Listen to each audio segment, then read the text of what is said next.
ซาโมซ่าค่ะวันนี้มาชวนทำซาโมซ่ากันค่ะฉบับบ้านๆนะคะรีดแป้งเองค่ะตามสเต็ปนะคะแม่บ้านอย่างเรา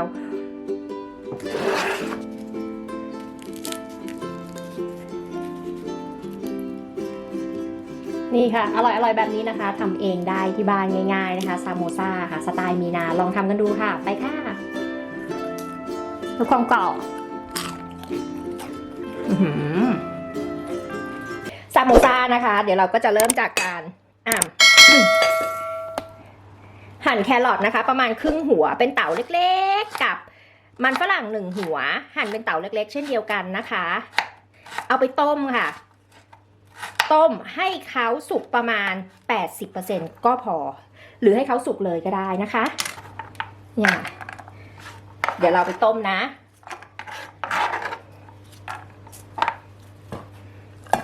เห็นไหมคะมันฝรั่ง1 หัวหั่นเป็นเต๋าเล็กกว่านี้ก็ได้นะเดี๋ยวใส่น้ำใครอยากได้นะจ๊ะอินบ็อกซ์มาได้เลยนะคะหม้อตัวนี้14 เซนมีไซส์14 เซนไซส์16 เซนมีแบบละสีต่างกันปิดนะคะหรือไม่ปิดก็ได้คือต้มให้มันเขาสุกเป็นพอเป็นพรีออเดอร์นะมีนาบอกเลยนะตรงนี้ต้องรอของนะคะประมาณ 20-25 วันไลน์น่ารักกว่านี้ก็มีนะอินบ็อกซ์ไปที่เพจได้เลยค่ะเดี๋ยวส่งไลน์ให้ดูหรือว่าใครติดต่อไปที่ปันได้ก็ได้นะคะทาง YouTube มีนาจะแปะลิงก์ไว้ให้นะคะของปันได้คลิกไปได้เลยค่ะรอของเช่นเดียวกันค่ะ 20-25 วันเพราะของส่งตรงจากตุรกีนะคะส่วนตัวนี้นะคะที่เราต้มมันฝรั่งแล้วลองชิมดูอย่าให้เละมากค่ะให้พอสุกอ่ะให้พอแบบนุ่มๆพอเพราะเดี๋ยวเราจะมาผัดในนี้อีกทีได้แล้วค่ะแบบนี้มีนาหั่นเป็นเต๋านะใครจะเอาไปบดก็ได้แต่ว่ามีนาไม่ชอบมีนาชอบแบบนี้อ่ะนะเดี๋ยวเราไปกรองก็ได้ค่ะหรือว่าจะตักให้เขาเสด็จน้ำแล้วก็ใส่ลงไปในนี้เลยก็ได้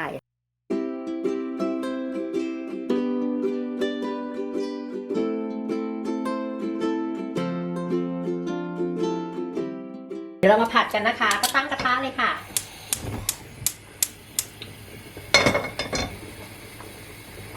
ใส่เนยจืดหรือเนยเค็มลงไปก็ได้นะคะประมาณ1 ช้อนโต๊ะมีนาใส่เนยจืดนะถ้าใส่เนยเค็มก็ลดเกลือลงใส่หอมใหญ่นะคะหอมใหญ่ใส่ลงไป1 หัวนะหั่นเต๋าผัดให้นิ่มตอนนี้นะคะใครจะใส่น้ำมันลงไปนิดนึงก็ได้นะเพราะว่ามันจะได้มีความมันนิดนึงอะซาโมซ่ามันจะต้องแบบมีความเป็นแขกมันนิดนึงใส่น้ำมันลงไปนิดนึงประมาณ2 ช้อนโต๊ะผัดค่ะให้นิ่มๆหน่อยพอเริ่มนิ่มแล้วนะคะใส่เนื้อหรือหมูบดลงไปก็ได้ค่ะไม่ต้องติดมันมากนะไม่ติดมันเลยก็ได้มีนาใส่ไปประมาณ120 กรัมใครไม่ใช่ใส่เนื้อสายหมูสายไก่ก็ไม่ต้องใส่ค่ะใช้แต่มันฝรั่งอย่างเดียวแล้วเราก็ผัด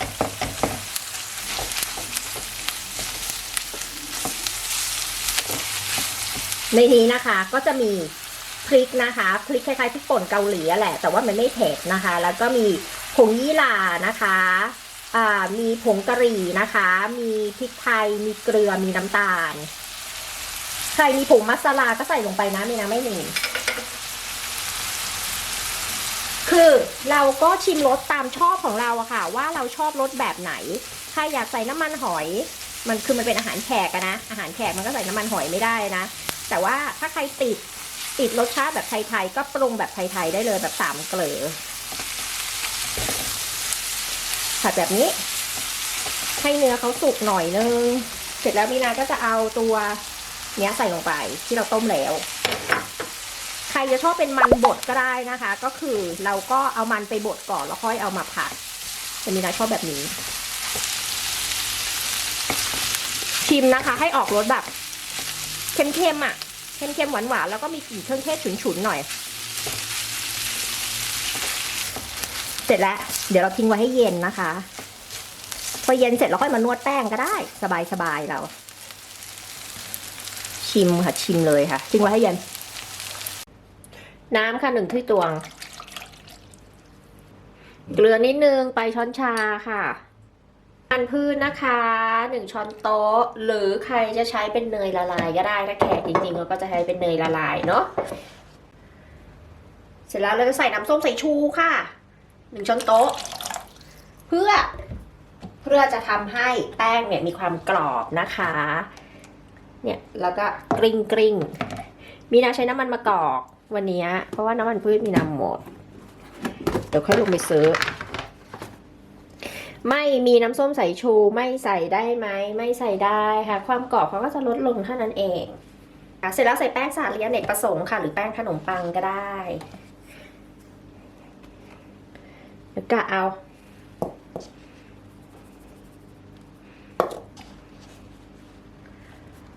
แล้วก็นวดค่ะนวดให้เขาเข้ากันเท่านั้นเอง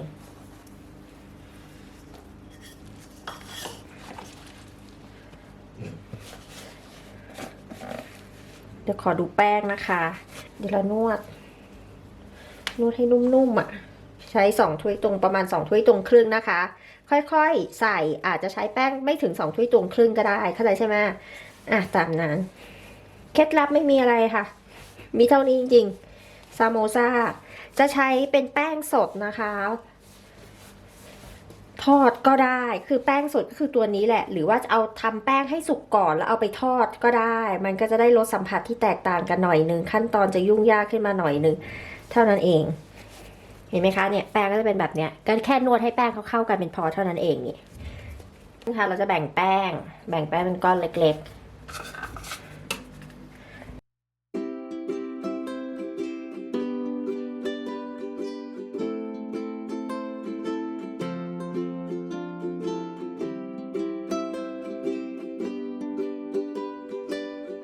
เล็กๆเอาแบบเท่าผลมะนาวอ่ะแล้วก็ปั้นมันกลมๆแบบนี้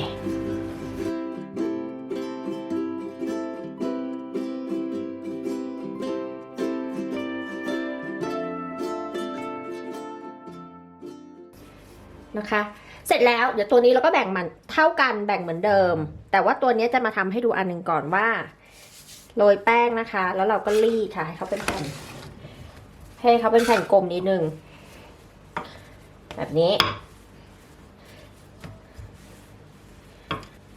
นี่ประมาณนี้วันนี้มีนาจะทำเป็นแผ่นแป้งสุกให้ดูนะ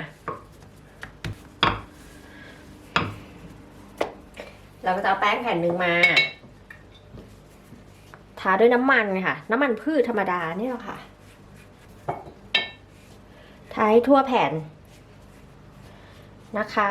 แล้วเราก็โรยแป้งให้ทั่วแผ่นแบบนี้เอาแป้งเนี่ยมาโรยให้ทั่วแผ่นไว้โรยธรรมดาแล้วก็เอาอีกแผ่นวางทาน้ำมันพืชอยากทาเป็นเนยละลายก็ทาค่ะไม่ว่ากันโรยแป้งทำอีกชั้นใครจะทำ3 ชั้น4 ชั้นก็ได้อยู่ที่ว่าถนัดแบบไหนโรยบางๆนะใช่ไหมคะคุณมีนาใช่ค่ะมีนาทำแค่นี้ก็พอค่ะ4 ชั้นเดี๋ยวจะลอกกันไม่ได้นะทำแบบนี้แล้วก็พักไว้ทำแบบเนี้ยให้ครบทุกแผ่นเลยนะคะ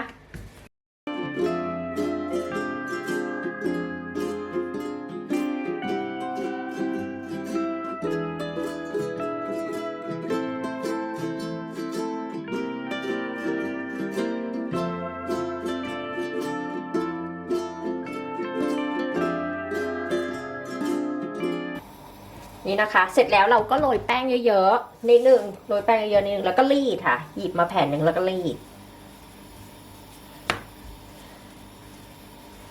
แผ่นบางตามที่เราต้องการกลับด้านก็ได้ค่ะเราต้องกลับด้านบ้างนะ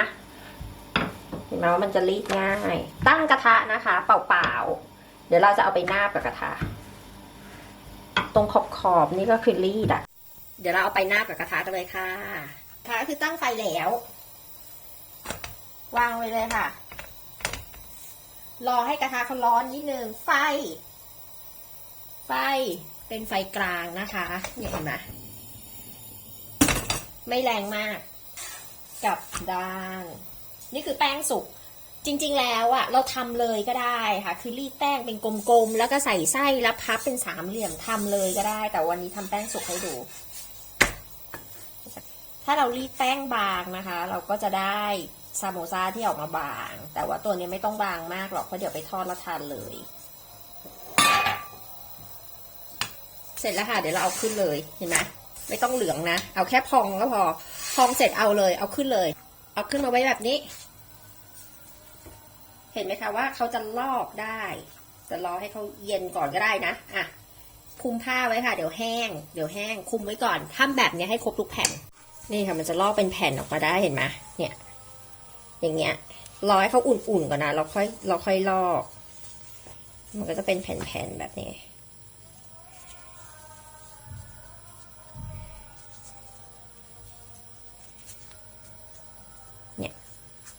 ถ้ามันยากนะก็ทำเป็นแป้งสดเลยค่ะคือไม่ต้องมาทำให้มันแป้งสุกเข้าใจใช่ไหมเสียเวลา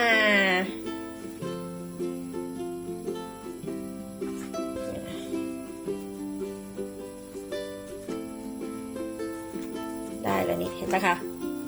แค่นี้เองเราก็จะได้แป้งแป้งเป่าเปี๊ยะน่ะเละเสร็จแล้วนะคะเราก็ตัดครึ่งเขานี่คือแบบแป้งสุกนะเห็นไหมแล้วเราก็เนี่ยพับเป็นสามเหลี่ยมเอาด้านไหนก็ได้ค่ะพับเป็นสามเหลี่ยมแบบนี้แล้วก็ใส่ไส้ตรงกลางก็ได้แบบนี้ใช่ไหมหรือใส่ไส้ไปก่อนแบบนี้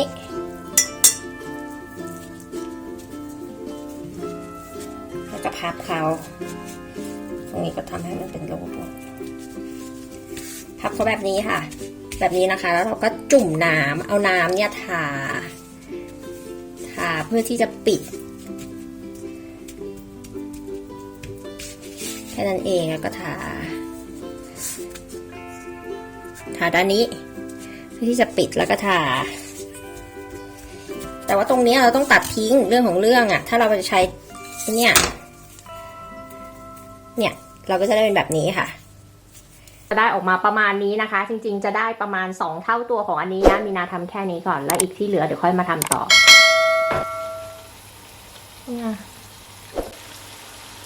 นี่ค่ะถ้าเรายัดไส้ให้เขาแบบตุ่มๆอ่ะตุ่มๆเยอะๆเขาก็จะแบบกลมๆแต่อันนี้มีนายัดไส้ธรรมดา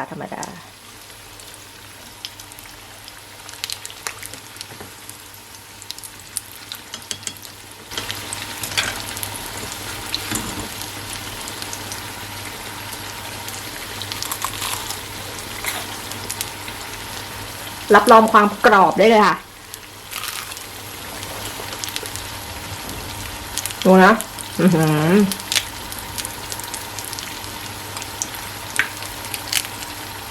มันร้อนลองไปทำดูนะคะยังไงฝากกดไลค์กดแชร์แล้วก็ติดตามให้ด้วยนะคะมีนาบอกเลยว่าอร่อยมากๆน้ำจิ้มทำน้ำจิ้มอาจารย์ธรรมดาก็พอจ้า